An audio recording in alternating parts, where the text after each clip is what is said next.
apregou para continuidade de julgamento a ação penal 2668 e, de imediato, passo a palavra ao ministro Luiz Fux para proferir o seu voto. Nós estamos diante de uma incompetência absoluta, que é impassível de ser desprezada como vício intrínseco ao processo. Ou o processo deve ir para o plenário, ou tem de descer para a primeira instância. Eu também acolho essa preliminar de incompetência absoluta da primeira turma e, na forma do artigo 567 do Código de Processo Penal, eu também declaro a nulidade de todos os atos praticados por este Supremo Tribunal Federal. O efeito, a existência de um plano criminoso não basta para a caracterização do crime de organização criminosa. Não há nenhuma prova de que algum dos réus tinha o dever específico de agir para impedir os danos causados pela multidão em 8 de janeiro de 2023. Não há prova de que os réus tenham ordenado a destruição e depois se omitido. Eu julgo procedente em parte o pedido de condenação de Mauro César Barbosa Cid, condenando pelo crime de tentativa de abolição violenta do Estado Democrático de Direito. Não há provas suficientes para imputar ao réu Jair Messias Bolsonaro os crimes de tentativa de abolição violenta do Estado Democrático de Direito, por isso que julgo improcedente a pretensão acusatória em relação ao réu Jair Messias Bolsonaro, com base no artigo 386, inciso 7º do Código de Processo Penal. Com relação ao Walter Souza Braga Neto, eu julgo improcedente a pretensão acusatória em relação aos crimes do artigo 2º, parágrafo 2º e 4º da Lei 12.850, dos artigos 359 e 163, parágrafo único, 1 e 2 e 3 do Código Penal, são danos, né? Com base no artigo 386, 7 do Código de Processo Penal, ao passo em que julgo procedente a pretensão acusatória referente ao crime de tentativa de abolição violenta do Estado Democrático de Direito. Mauro Cid, Vossa Excelência já votou? Já votei. Já. Não, já votei. Absolvendo ou condenando? Porque... Condenando. Um crime, 2, 3... Um crime. Um crime. Sim. Obrigado. Então é condenando Mauro Cid e absolvendo os outros. Da redação do G1, eu sou Natuza Neri e o assunto hoje é o Diário do Julgamento de Bolsonaro, parte 4. Eu volto a conversar com Reinaldo Turolo Júnior, repórter do G1 que tem acompanhado de perto o dia a dia das sessões na primeira turma do Supremo. E com Oscar Vilhena, professor da FGV Direito São Paulo, mestre em Direito pela Universidade de Colômbia e doutor em Ciência Política pela USP. Ele é autor de Constituição e sua Reserva de Justiça. Quinta-feira, 11 de setembro.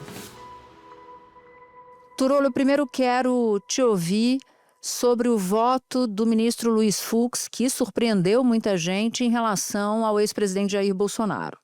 Natuza, o voto foi muito longo, minucioso. O que o ministro Luiz Fux fez? Ele primeiro construiu o que ele chamou de premissas teóricas do voto dele. Dentro disso, é uma espécie de uma moldura que depois ele foi vendo se encaixava na conduta de cada um dos 8 réus desse núcleo da trama golpista. Ele primeiro passou a analisar o crime de organização criminosa e disse que esse crime, tal como foi denunciado pela PGR, não ficou configurado. Por quê? Porque não se mostrou ali a criação, nas palavras dele, de uma entidade autônoma com poder decisório, estruturada com hierarquia, divisão de tarefas, com o intuito permanente de permanecer no tempo cometendo crimes, né? Vários crimes. A acusação, em síntese, ela, com a devida vênia, não indicou que os réus teriam se reunido para a prática de crimes indeterminados ou de uma série indeterminada de delitos. Elemento necessário para a caracterização do crime de organização criminosa. O agrupamento de pessoas para a prática de delitos determinados na denúncia não configura um crime autônomo, mas, em tese, concurso de pessoas. Depois ele vai falar do dano qualificado e deterioração. Ele diz que dano qualificado ao patrimônio da União e deterioração do patrimônio tombado, que são os crimes imputados pela PGR por causa dos danos causados pelos atos do 8 de janeiro, Só quem pode responder por isso é quem estava pessoalmente lá. É a turba que estava lá destruindo tudo. Não houve mandantes, segundo Fuchs, porque não ficou provado que houvesse mandantes por esses crimes. Não satisfazem o núcleo do tipo penal comportamentos de turbas desordenadas ou iniciativas esparsas, despidas de organização e articulação mínimas para afetar o funcionamento dos poderes constituídos. Entendimento contrário poderia conduzir à caracterização desse crime com enorme frequência. Então, ele isolou os réus da trama golpista dos atos do 8 de janeiro, nessa moldura teórica que ele criou. Depois ele fala dos 2 crimes contra as instituições democráticas, o de abolição do Estado Democrático de Direito e o de tentativa de golpe de Estado. Ele até fala um pouco ali sobre tentativa de golpe, ele diz que precisa realmente tentar depor, chegar às margens ali da deposição de um governo eleito, que não aconteceu, e ele defende ali uma tese que foi apresentada pelas defesas, que é a da unificação desses 2 crimes. Ele entende que o crime de abolição violenta do Estado Democrático de Direito absorve o de golpe de Estado. Desse jeito não somam-se as penas, mas conta-se apenas a pena apenas do crime de abolição. Nesta situação específica a que nós estamos referindo, a tentativa de golpe de Estado, na minha visão, absorve o crime de abolição violenta do Estado Democrático de Direito, também modalidade tentada. E aí, com essas premissas, ele analisou o caso do Bolsonaro. Ele diz que, como não ficou configurada a organização criminosa, Bolsonaro não integrou e muito menos liderou uma organização criminosa, e muito menos uma organização criminosa armada, como a acusação diz que foi, porque ele diz que efetivamente, no que a PGR aponta como atos executórios, não houve uso efetivo de armas. Depois ele diz que Bolsonaro não pode ser culpado pelos crimes relativos ao dano causado pelo 8 de janeiro, porque ele não estava lá, depredando pessoalmente, porque não existe nenhuma prova, segundo Fuchs, concreta de que Bolsonaro mandou as pessoas irem para lá depredar. No afã de construir uma narrativa que vinculasse o réu Jair Bolsonaro de alguma forma a atos de vandalismo, em janeiro de 2023, a peça acusatória se baseia em condutas de Mário Fernandes relativas a manifestações de novembro e dezembro de 2022. Esses elementos jamais podem sustentar a ilação de que Jair Bolsonaro teria algum tipo de ligação com os vândalos que depredaram as sedes dos 3 poderes em 8 de janeiro de 2023. Mas ainda não há prova de que Jair Bolsonaro conhecia essas pessoas ou lhes dera ordens. E aí ele entra nos crimes que são centrais dessa acusação, que são os crimes contra a democracia, que é o golpe de Estado e a abolição violenta. Ele analisa aí 3 eixos. O primeiro, o uso da ABIN, Agência Brasileira de Inteligência, para monitoramento de autoridades. Aí ele diz que o software espião, que é aquele software supostamente ilegal usado pela ABIN, foi descontinuado, parou de usar em maio de 2021. Como o crime apontado pela PGR vai de julho de 2021 a 8 de janeiro de 2023, ele diz que está fora do período descrito na denúncia. Então ele desconsidera esse ponto. Ele passa para a questão da análise dos discursos públicos e entrevistas do Bolsonaro. E ele diz o seguinte, Natuza, nisso ele diverge muito do ministro Alexandre de Moraes e do tribunal como um todo. Ele diz que não se pode admitir que possam configurar a tentativa de abolição do Estado Democrático de direito de discurso ou entrevistas, ainda que contenham questionamentos quanto à regularidade do sistema de votação ou rudes acusações aos membros de outros poderes. A simples defesa da mudança do sistema de votação não pode ser considerada narrativa subversiva. Sequer hipoteticamente, uma live no exterior seria capaz de abolir o Estado Democrático de Direito no Brasil. E por fim ele vai ali para aqueles supostos planos, de acordo com a acusação, contra autoridades e contra instituições. Ele diz que, nesse caso, ele só encontra elementos que indicam atos preparatórios, que na nossa legislação não são puníveis. Ele diz que não houve execução, não houve atos executórios dos tipos penais de tentativa de golpe e de abolição violenta. Então, ele inocentou, Natuza, Bolsonaro dos 5 crimes que eram apontados pela PGR. É importante dizer que, embora Fuchs tenha votado dessa maneira, o placar hoje está 2-1 pela condenação, né? Porque o voto dele diverge dos dois que votaram antes dele, o ministro Flávio Dino e o ministro relator Alexandre de Moraes. Então, Natuza, é certo afirmar que a gente já esperava uma divergência do Fux em relação aos ministros que votaram antes dele. Ele já tinha manifestado, sinalizado isso, mas a extensão dessa divergência foi muito maior do que esperávamos, inclusive do que as defesas esperavam. Bom, então, diante disso, ele entendeu que aquele bloqueio da Polícia Rodoviária Federal no segundo turno das eleições, impedindo eleitores de Lula de votar, Bolsonaro não tem culpa naquilo. Ele também entendeu que a discussão de estado de sítio e de uma GLO, depois de já ter perdido a eleição, essa discussão junto a comandantes das Forças Armadas não indicam um ato executório de tentativa de golpe. Exato, Natuza. Ele diz até sobre a minuta que essa minuta, por ser uma minuta, é mera cogitação. Essa é a declaração que ele dá. Ele até diz que o Mauro Cid foi questionado, o delator, sobre se Bolsonaro assinaria os documentos e o Mauro Cid disse na delação que não. Então ele disse que, na visão dele, Fux, qualquer ato que precisasse das Forças Armadas precisaria de um decreto formalmente assinado. Não tem como mobilizar Forças Armadas sem assinar formalmente um documento. Ou seja, só daria para puni-lo se o Bolsonaro de fato tivesse dado o golpe, conseguido ter sucesso num golpe de Estado, o que na prática não aconteceria, porque se Bolsonaro tivesse logrado um golpe de Estado, não haveria julgamento de uma tentativa de golpe, imaginamos nós, né? Exato. Inclusive, o tipo penal desses crimes contra as instituições democráticas, ele usa o verbo tentar justamente para proteger as instituições, porque uma vez que se consuma esse crime, você não tem nenhum julgamento posterior sobre ele, né? Porque você já não tem mais o regime democrático. Mas para o ministro Fux, o ato executório, ele diz que é algo muito imediatamente anterior à consumação. Então, por exemplo, requereria, na visão dele, uma assinatura de um decreto formal. E ele seguiu a mesma linha de raciocínio em relação aos demais réus, Turolo? Quanto aos crimes de dano por causa do 8 de janeiro, quanto ao crime de organização criminosa, sim. O que ele divergiu, o que ele diferenciou em alguns casos, sobre os crimes contra a democracia. Por exemplo, ele iniciou o voto dele, Natuza, analisando o caso do Mauro Cid, que é o delator nesse processo.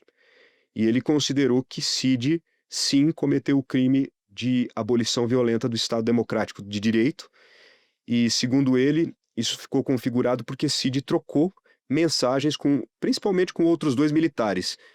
O general Mário Fernandes, que é autor daquele plano Punhal Verde e Amarelo, do qual já falamos bastante aqui, e o coronel Rafael Martins de Oliveira, que é um dos que estavam na rua naquela noite de 15 de dezembro de 2022, quando um grupo de 6 pessoas foi fazer aquela Operação Copa 2022, que supostamente visava ou prender ou matar o Alexandre de Moraes. Então, para o Cid, ele vê o crime contra a democracia. Já para o segundo que ele analisou, que é o almirante Almir Garnier, que era o comandante da Marinha no governo Bolsonaro, ele absolveu de todos os 5 crimes. Ele diz que não tem provas de que Garnier aderiu a um golpe da maneira como a acusação diz que ele aderiu. Para o Braga Neto, ele teve uma leitura parecida com a que ele fez para o Cid. Ele diz que Braga Neto deve ser condenado pelo crime de tentativa de abolição do Estado Democrático de Direito. De acordo com todas as premissas teóricas, os depoimentos que eu já citei aqui, o réu Braga Neto, em unidade de desígnio com Rafael Martins de Oliveira e Mauro César Barbosa Cid, planejou e financiou o início da execução de atos destinados a ceifar a vida do relator da estação penal, o ministro Alexandre de Moraes. A morte violenta de um integrante da Suprema Corte seria um episódio traumático para a estabilidade política do país, gerando intensa comoção social e colocando em risco a separação dos poderes. Considerando a data em que o atentado ocorreu, houve também ameaça à alternância democrática de poder, dada a iminência da posse do candidato então eleito à presidência da República. Por essas razões, eu entendo configurado o crime do artigo 359-L do Código Penal. Turolo, muita gente no Supremo, advogados, juristas que frequentam bastante a mais alta corte do país, notaram uma diferença, um cavalo de pau até, de Luiz Fux em relação a setembro de 2023. Lá, quando o primeiro réu dos atentados de 8 de janeiro foi condenado, o nome dele é Aécio Lúcio Costa Pereira, ele foi condenado por 5 crimes: associação criminosa, golpe de Estado, abolição do Estado Democrático de Direito, dano qualificado ao patrimônio público e deterioração do patrimônio tombado. Basicamente, os mesmos casos agora julgados na trama, no núcleo crucial da trama golpista. E lá, Fux seguiu integralmente Alexandre de Moraes. Só que agora ele veio com um voto completamente diferente do que ele deu alguns anos atrás. Isso é verdade, Natuza. Isso surpreendeu mesmo, inclusive ministros, advogados, jornalistas que acompanham as sessões. Primeiro, há uma perplexidade, porque pelo fato dele estar completamente contraditório a ele mesmo, não é um voto contra Alexandre de Moraes, nem um voto contra o procurador Gonê, é um voto contra Luiz Fux. É Fux versus Fux, como aquele filme, Kramer versus Kramer. Essa diferença de agora em relação a setembro de 2023 veio principalmente na parte do voto do Fux, que é o que a gente costuma chamar de preliminares, que são aquelas supostas nulidades que as defesas alegam para tentar anular o processo. O que o ministro Fux fez nesta quarta-feira? Ele concordou com 3 alegações de nulidade apresentadas pela defesa. Hoje, ele manteve a posição já adotada no recebimento da denúncia e afirmou que o STF não é o tribunal adequado para o julgamento do núcleo crucial da trama golpista. Disse que a tarefa caberia à primeira instância, seguindo o entendimento que existia na época dos crimes de que pessoas sem foro deveriam ser julgadas por instâncias inferiores. Ainda segundo Fux, uma vez que o caso esteja tramitando no Supremo, a ação penal deveria ser levada à análise do plenário, em vez da primeira turma, e por isso pediu a anulação de todo o processo. O ministro Fux também votou de forma contrária ao relator ao acolher as alegações de cerceamento de defesa.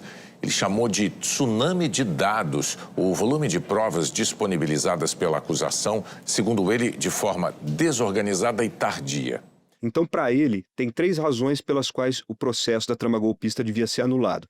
A primeira é, ele entende que esse processo não devia ser julgado pelo Supremo, porque ninguém ali tem prerrogativa de foro especial perante o Supremo, então esse processo devia estar na primeira instância. Mas em setembro de 2023 ele não avaliou que o Supremo não era competente para julgar, certo? Certo, essa é a principal diferença daquele momento com o de agora.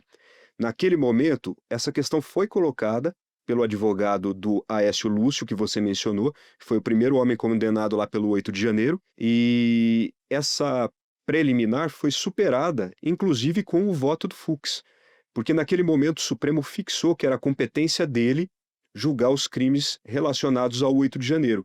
Inclusive, essa é uma das razões pela qual o processo da trama golpista corre no Supremo. Fux manifestou posição distinta da que proferiu ao votar para condenar 400 réus envolvidos nos atos de violência do 8 de janeiro de 2023, quando concordou com a competência do Supremo Tribunal Federal. De fato, nesse ano, houve uma mudança que o Supremo entendeu que, mesmo que um político eleito, por exemplo, um presidente da República, ou um deputado ou um senador, deixe o mandato, termine o mandato, se ele tiver cometido crimes no decorrer do mandato, ele ainda deve ser julgado pelo STF. Esse é o novo entendimento que está em vigor. O ministro Fux entende que não, que o que devia valer é um entendimento anterior. Então ele diz que, como Jair Bolsonaro não é mais presidente da República, ele devia ser julgado em primeira instância.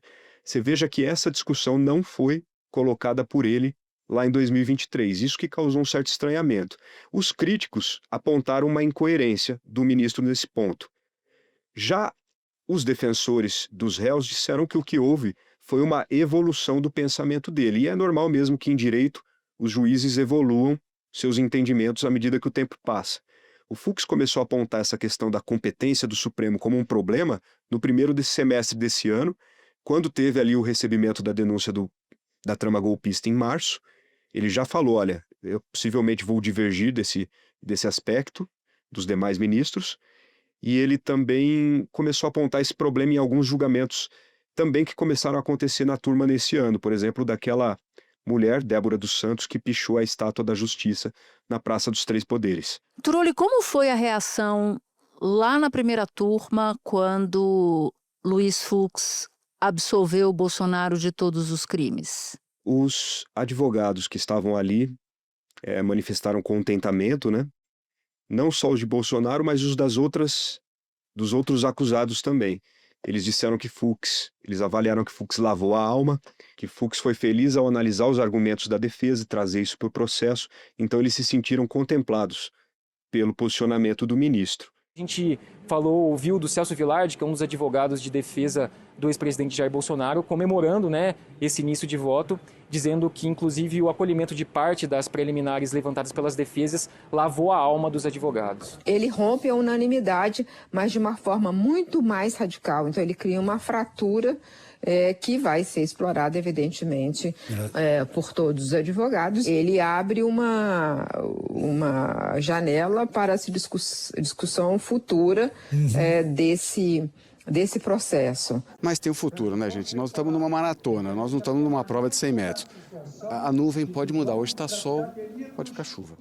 Agora, teve críticas também, né? Como toda decisão gera elogios e críticas. Os parlamentares da base governista que estavam ali presentes reclamaram do ministro. Eu estava sentado próximo, por exemplo, do deputado Lindbergh Farias, que ele disse o seguinte, que o ministro Fux tinha se destacado mais na defesa do Bolsonaro do que o próprio doutor Celso Vilardi, advogado. Então, é um voto que gerou reações dos dois lados, que possivelmente vai gerar muito debate político e jurídico ainda. E o que dá para a gente esperar dos próximos votos? Ministra Carmen Lúcia e Cristiano Zanin. Nessa quinta-feira, a sessão vai ser aberta com o voto da ministra Carmen Lúcia. A expectativa é que o voto dela seja muito mais próximo do voto do ministro relator, Alexandre de Moraes, do que é desse voto divergente do ministro Fux. A ministra Carmen Lúcia, inclusive, durante a sessão, ficou o tempo todo, enquanto Fux votava, com a cabeça baixa, lendo mensagens no celular ou lendo textos no computador. Havia uma percepção de que entre os ministros, não apenas ela, havia um certo incômodo. Isso é uma percepção de quem estava presente dentro da sessão. E o ministro Cristiano Zanin, ele tem um perfil ponderado, né? Ele vem da advocacia, tem uma expectativa aí de que ele tenha um alinhamento com o ministro Alexandre de Moraes também, e Flávio Dino, mas também seja sensível a algumas das argumentações das defesas. Turolo, muito obrigada por mais um relato bem apurado do que aconteceu nesse quarto dia de julgamento. A gente se encontra no quinto dia. Obrigado, Natuza. Prazer estar aqui. Até amanhã. Espera um pouquinho que eu já volto para falar com Oscar Vilhena. Eu quero aproveitar a tua presença para destrinchar o voto do ministro Luiz Fux, que começou às 9h10 da manhã e foi até bem tarde da noite. Mas o fato é que Luiz Fux absolveu Jair Bolsonaro de todos os crimes, inclusive o de abolição do Estado Democrático de Direito, mas condenou o ajudante de ordens de Bolsonaro por abolição do Estado Democrático de Direito. Queria sua avaliação sobre o voto dele. É um voto que gerou, acho que, imensa perplexidade, né? Não só a mim, mas em todas as pessoas com quem eu conversei hoje, que acompanham muito de perto o tribunal, especialistas em direito penal. Eu acho que a impressão é unânime da dificuldade, da surpresa, né? Ainda que se esperasse um voto que iria colocar objeções, não só à denúncia, mas também aos votos anteriores, né? Mas foi muito além de tudo isto, né? Eu acho que começa com a questão da própria competência do Supremo, negando a competência do Supremo, que é uma posição em absoluta desconformidade com a decisão já majoritária e consolidada do Supremo, né? Depois a discussão sobre o voto não ocorrer na turma, que também é uma questão que já foi consolidada, inclusive no plano do regimento, que está presente no regimento, né? Ele aceita essas duas objeções básicas processuais, tá? Também aceita a objeção de que não foi dada aos advogados a devida, foi dado o acesso aos autos, mas uma quantidade de informações tão grandes que o tempo que lhes foi dado para fazer a defesa não garante a devida defesa dos réus, né? Então ele acatou basicamente todas as preliminares, né? Do ponto de vista do mérito, né, uma coisa que me impressionou muito é que ele faz uma enorme e razoavelmente erudita preâmbulo do seu voto, onde basicamente as teorias que ele apresenta são corretas e qualquer pessoa bem letrada em direito teria facilidade em concordar.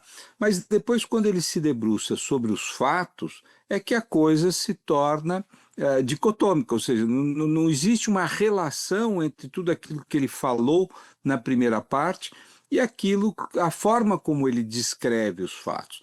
E o primeiro paradoxo é esse, quer dizer, ele condena a Mauro Cid, né, de forma muito veemente, inclusive na forma, no modo como ele emprega as palavras, e ele diz mais de uma vez que Mauro Cid não poderia ter feito aquilo sem que tivesse a confiança do chefe. No entanto, ele absolve o chefe. Então é um pouco a piada, né, de que o mordomo deve ser o culpado. Eu saí um pouco com essa impressão exatamente por ele ter condenado Mauro Cid e não ter condenado aquele a qual Mauro Cid servia, né? E que durante todo esse período nunca houve nenhuma indicação de que o Bolsonaro e Mauro Cid não tinham uma relação e que Mauro Cid não agia em nome dele, né? Então esse acho que é o paradoxo central aí desse dia. Os vários atos falhos que foram cometidos ao descrever os fatos em relação aos dois tipos penais centrais desse julgamento, que é a tentativa de abolição do Estado de Direito e a tentativa de golpe do Estado, né? Nos dois casos, o ministro Fux tratou como se não fossem crimes tentados. Ele várias vezes falou, e não se impediu o Supremo Tribunal Federal de continuar decidindo. Logo, não se realizou, o crime não se consumiu, né? Mesmo o 8 de janeiro, ele disse, olha, o Supremo Tribunal Federal não se abalou, foi quebrado o prédio, invadiram o Congresso Nacional, mas o Congresso e o Supremo continuaram funcionando no dia seguinte. Lógico, né? Porque não se consumou um crime que não se consuma pelo resultado, mas sim pelo crime atentado. Então eu acho que ele desprezou a letra desses dois tipos penais, né? São crimes tentados e isso me deixou muito curioso, quer dizer, como é que um ministro faz um voto tão complexo, tão demorado, ele se equivoca exatamente sobre o núcleo central dessa imputação. Ninguém pode ser punido simplesmente por ser merecedor de pena de acordo com as nossas convicções morais, ou mesmo segundo a sã consciência do povo, porque praticou uma ordinarice ou um fato repugnante, porque é um canalha, porque é um patife, mas só o pode ser punido quando tenha preenchido os requisitos daquela punição descritos no tipo, que é a hipótese legal de uma lei penal. Ninguém está imputando que eles conseguiram dar um golpe ou conseguiram abolir o Estado Democrático de Direito, mas sim de que eles tentaram fazer isso. Pois é, eu vou aqui até pegar o artigo 359L do Código Penal e o 359M, só para ilustrar para quem nos acompanha. Tanto no 359L, que é a abolição violenta do Estado Democrático de Direito, a primeira palavra que surge na definição do que é o crime é tentar, com o emprego de violência ou grave ameaça, abolir o Estado Democrático de Direito, impedindo ou restringindo o exercício dos poderes constitucionais. E o artigo 359-M, que trata de golpe de Estado, também começa com a mesma expressão: tentar depor, por meio de violência ou grave ameaça, o governo legitimamente constituído. Então, eu queria pedir sua ajuda mais uma vez para sondar o que é um golpe de Estado na avaliação do ministro Luiz Fux. Também foi interessante que toda a literatura que ele trouxe, toda a discussão sobre o que é um golpe de Estado, né? Ele fez referência a vários cientistas políticos, todos eles estrangeiros, né? Foi interessante, são classificações sobre golpes de Estado, modo como os militares intervêm. Ele falou pouquíssimo sobre o Brasil, sobre a história brasileira, por exemplo, sobre o fato de que golpes de Estado muitas vezes não tem um planejamento ordenado, né? O 64 não foi assim. O general Mourão decidiu sair de Juiz de Fora e, aparentemente, os seus comandantes no Rio de Janeiro não tinham a concordância disso, mas ele se impôs. Quer dizer, o golpe de Estado muitas vezes é um curto-circuito que se dá, né? Que provavelmente o 8 de janeiro era a tentativa de criar um curto-circuito, já que as Forças Armadas não se disponibilizaram voluntariamente, elas seriam convocadas pelo caos, né? Essa é a tese do Procurador-Geral. Então, veja, eu acho que a descrição que ele faz sobre o que vem a ser um golpe de Estado me parece equivocada e enviesada, né? E segundo, a de que ele reitera ao longo do voto, né, de que o golpe de Estado, ou seja, a interrupção do governo legitimamente eleito, isto é um golpe, né? Mas o crime não é dar um golpe, o crime é tentar dar um golpe, é fazer coisas que possam inviabilizar e interromper o exercício legítimo do poder por aquele que foi eleito. Então, essa para mim foi a principal, veja, o que me chamou mais a atenção, né, para tentar livrar todos aqueles que fizeram diversos atos voltados a impedir a continuação do governo do presidente eleito, né? Por quê? Porque, na realidade, eles não conseguiram triunfar. Com o Cid, ele foi absolutamente rigoroso. Olha, ele se meteu aqui numa série de coisas, se meteu numa tentativa de uma abolição, porque ele ia matar o ministro Alexandre de Moraes, etc. Logo, né, ele tentou, né, todos aqueles atos que para os outros ele entende que são atos preparatórios, para o Cid ele entende que são atos executórios. E se ele começou a executar uma tentativa, ele deve ser punido. E em nome de quem, né? O Cid faria esses atos executórios em nome de quem? Exato, e sozinho, né?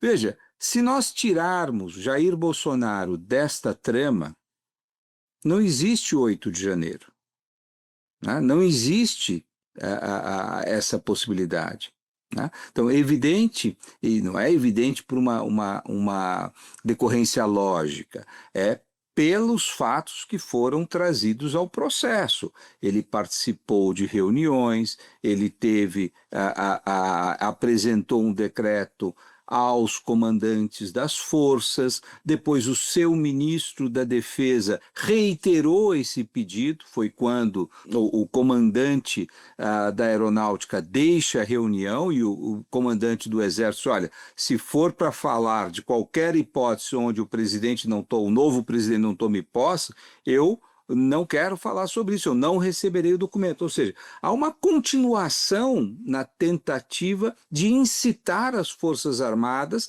a praticarem o golpe, né? E essa é exatamente a tentativa, porque ela não ocorre não por falta de vontade própria, não porque eu abandonei a ideia, mas porque os meios pelos quais eu pretendia implementar essa ideia não se apresentaram, né? O revólver falhou. O comandante do Exército não entrou, não aceitou a incitação a qual foi exposto. Então, me parece que ele realmente, os equívocos do ministro Fux estão diretamente relacionados ao modo como ele interpretou os dois artigos básicos que estão em questão nesse julgamento. O senhor falou do comandante do Exército que não topou embarcar numa virada de mesa. É curioso porque no caso do Almir Garnier, que foi o único dos 3 comandantes que, segundo testemunhas, disse que colocava a sua tropa à disposição do presidente, o ministro Luiz Fux diz assim: Em caso, a atuação atribuída ao réu Almir Garnier, mediante a participação em 2 reuniões, supostamente colocação de tropas à disposição, somente seria punível se houvesse início de execução dos crimes de abolição violenta do Estado Democrático de Direito e de golpe de Estado. E ainda mais se o réu efetivamente houvesse prestado. Colocar à disposição é uma coisa, prestar é outra. Com efeito, apenas a afirmar que está à disposição ou que tropas estão à disposição não corresponde efetivamente a um auxílio material concreto. E sobre a retórica de Bolsonaro contra as urnas, que a PGR entende como um ato executório, né, com fins para um golpe de Estado, ele diz que Bolsonaro só queria saber a verdade sobre o sistema eleitoral.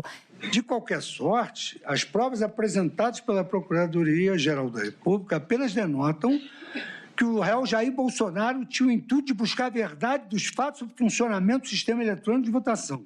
Diante disso, eu queria uma avaliação sua sobre como o ministro Luiz Fux analisou as provas, como é que ele tratou, melhor dizendo, as evidências colhidas pela Polícia Federal e reiteradas na acusação da Procuradoria-Geral da República. Me parece que ocorreu 2 coisas. Em primeiro lugar, ele fez um processo muito seletivo. Ele escolheu, né, a dar atenção a determinadas provas e não deu a devida atenção ou não lhe veio à mente invocar outras provas, né? Então, há um desequilíbrio. Várias provas que foram mencionadas pelo Procurador-Geral da República ou pelo ministro Alexandre de Moraes ou Flávio Dino, ele simplesmente não mencionou isso. Não é que ele disse, olha, isso era uma prova falsa, isso não existiu. Ele não refuta, ele simplesmente ignorou essas provas. Eu acho que isso é muito grave, né? Agora, o segundo ponto que, de certa forma, nós já estávamos conversando, é que algumas provas que levam a uma conclusão meridiana, simples, do envolvimento do presidente, do conhecimento do presidente, da quiescência do presidente ou do chefe da Marinha, né? Ele diz que não, isso ele trata como ilações, né? Quer dizer, se um ministro da Marinha diz que ele está de acordo e colocará as forças, né, quando necessárias em campo, né, evidentemente não é uma ilação de que ele apoiou o golpe, de que ele está disponibilizando a ameaça, né? Porque o que nós estamos tratando aqui é de um crime que tem que ter grave ameaça. E é uma grave ameaça na medida em que uma força das Forças Armadas está disponibilizada para implementar uma ação que é inconstitucional. Esta é a grave ameaça. Ou melhor, ele tem 2 depoimentos de outros chefes e mais o depoimento de Mauro Cid dizendo, olha, ele aqueceu, né? Bom, então a grave ameaça está ali provada, de que ele tinha instrumentos para grave ameaça, né? Então, eu acho que tem sim um tratamento, de um lado seletivo, de outro lado, ele busca minimizar as consequências de uma prova que foi estabelecida. E em relação à chamada minuta do golpe, ele, inclusive, sobre a garantia da lei e da ordem, que é uma discussão que o próprio Bolsonaro de pronto reconhece, ele diz que discutiu o estado de sítio e operação de garantia da lei e da ordem com os comandantes militares, então o Bolsonaro reconhece isso. o ministro Fux, num dado momento, fala que se tratou de uma mera cogitação de GLO. O que os outros ministros entendem como atos, né, de execução, porque os atos têm aqueles de cogitação que estão só na cabeça das pessoas, os atos preparatórios, que você muitas vezes não pode punir, tá? Mas tem os atos que já são a execução de uma tentativa. Tá? Então, se a tentativa é de dar o golpe de Estado ou de abolir o Estado de Direito, na medida em que eu preparo as Forças Armadas, elaboro um decreto, não me conduzo para que aqueles que estão incitando as Forças Armadas nas frentes dos quartéis deixem os quartéis, né? Veja, então eu já estou realizando os atos que gerariam um golpe de Estado. Então, a tentativa já está sendo executada. Tá? E é essa a compreensão do ministro Fux que surpreende ao universo jurídico, porque ele, ao tratar esse crime como um crime que só se consumaria se houvesse o golpe, então ele trata tudo isso como um ato meramente preparatório. Tanto eles eram preparatórios que eles não geraram nenhuma consequência. Não é verdade, eles geraram a consequência. Um segundo ponto que me gerou mais estranheza, além dessa interpretação equivocada dos artigos do Código Penal relativos tanto ao golpe quanto à abolição, a segunda coisa que me gerou uma enorme estranheza foi a interpretação dada ao artigo 13 do Código Penal, que se refere à omissão, né? Porque há duas formas de se praticar um crime: por ação, ou seja, você determina, ou por omissão. Evidente que o crime por omissão só pode ser cometido por aquele que tinha uma obrigação de impedi-lo. Né? Veja, o presidente que jura a Constituição, que tem uma série de responsabilidades de aplicar a lei, se houver uma cogitação de uma quebra da ordem constitucional na presença dele, ou que ele tiver conhecimento, ele tem a obrigação de cuidar para que aquilo não ocorra. Veja, e não há em nenhum momento uma negativa de que o presidente tinha conhecimento de tudo isso, né? Nós temos provas de que ele induziu, mas ainda que você entenda que ele não induziu a esses comportamentos, não há dúvida de que ele tinha conhecimento de várias dessas condutas. Nada fez. Claramente um crime de omissão. Quer dizer, ele cometeu esses mesmos crimes por ter se omitido. E mesmo depois de deixar a presidência, se ele deu curso a essas atividades criminais, se ele pudesse impedi-las, ele deveria. Então, se tivesse um tweet dele nas redes sociais dizendo: acabou a eleição, eu fui derrotado e nós partiremos para a próxima eleição. Não, ele não fez. Então, eu acho que há uma interpretação também muito equivocada e é relevante isso. Tá? A desqualificação que ele buscou fazer sobre os crimes cometidos por omissão. Viliane, quais as consequências do voto do ministro Luiz Fux? Do ponto de vista jurídico, se não houver uma adesão por parte da ministra Carmen Lúcia, nós não teremos. Com isso já se resolve, porque você já terá um 3-1 e eventualmente 3-2. Né? O ministro Zanin também. Então, veja, se não houver uma adesão da ministra Carmen Lúcia e do ministro Zanin, a consequência jurídica para este caso será quase irrelevante. Né? Para este caso, do ponto de vista estritamente técnico sobre a condenação dos demais réus. Né? Agora, do ponto de vista da política judiciária, não estou falando ainda da política em geral, o que vai acontecer nas redes, como é que o movimento de extrema-direita vai capturar essa informação, nada disso. Estou falando do ponto de vista da política judiciária, evidentemente que você está abrindo um precedente, ainda que não seja o precedente um voto da maioria dos ministros, mas você tem um voto de um ministro do Supremo Tribunal Federal, por exemplo, que fala sobre organização criminosa e impõe que esse ato só pode ser considerado criminoso se as pessoas estiverem armadas, ou seja, se você tiver lá um grupo que está organizado para cometer o crime de fraude fiscal, de fraude bancária, ou mesmo se o tráfico de drogas, um determinado grupo não usa armas, né, um grupo de elite desse... Bom, ele não poderá jamais ser imputado desse crime. A gente vai conversar com o Dr. Davi Tangerino, que é criminalista. A compreensão de que o sujeito tem que estar com a arma para ser uma organização criminosa armada, aplauso, muito interessante. Eu, como advogado, acho relevante. O PCC deve estar felicíssimo, o Comando Vermelho deve estar felicíssimo, que agora se eu prender um sujeito do Comando Vermelho por integrar a organização criminosa, ele não tiver com a arma ali com ele, ele vai falar, opa, quero invocar aqui o precedente Fux, eu não estou com a arma aqui, então eu não posso ter a organização criminosa armada. Então, tem uma série de coisas que foram colocadas ali ao longo do julgamento que não só estão em contradição com o histórico de decisões do ministro Fux, né, que sempre foi um ministro bastante punitivista, diga-se de passagem, não há nenhum problema dele mudar, mas a radicalidade com que mudou e as consequências dessa mudança do ponto de vista da política judiciária são muito grandes, né? Ele naturalizou condutas, quer dizer, basicamente ele liquida a Lei de Defesa da Democracia, que é uma lei que busca impedir atentados contra a democracia. O que ele disse é que essa lei só pode ser usada se ela lidar com aqueles que praticaram e foram bem-sucedidos. Então, é um estímulo para todos aqueles que no futuro quiserem novamente tentar ameaçar a democracia. Então, acho que foi muito ruim.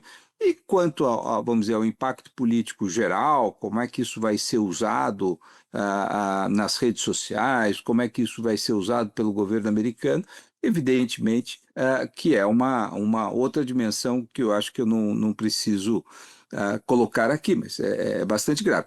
A única coisa positiva é que, de fato, demonstra que você tem um tribunal onde o juiz tem absoluta autonomia para decidir, né? Inclusive para decidir de maneira equivocada. Então, isso põe, em alguma medida, põe por terra a ideia de que o ministro Alexandre é um tirano, né? E que ninguém pode votar contra ele dentro do tribunal, né? Então, isso acho que cai por terra. Vilhena, muito obrigada. Você topou vir no episódio anterior e concordou de novo em retornar para avaliar esse dia 4 de julgamento. Te agradeço muito e te desejo um bom trabalho. Eu é que agradeço. Um prazer sempre falar com você. Se você ouviu o episódio até aqui, eu vou te fazer um convite. Baixar o aplicativo do G1 no seu celular. Por lá, você pode ouvir o assunto, claro, e pode também acompanhar todas as notícias do dia em tempo real e de graça. Este foi o Assunto, podcast diário disponível no G1, no YouTube ou na sua plataforma de áudio preferida. Comigo na equipe do Assunto estão Mônica Mariotti, Amanda Polato, Sara Rezende, Luiz Felipe Silva, Thiago Kazuroski e Carlos Catelan. Eu sou Natuzaneri, fico por aqui. Até o próximo assunto.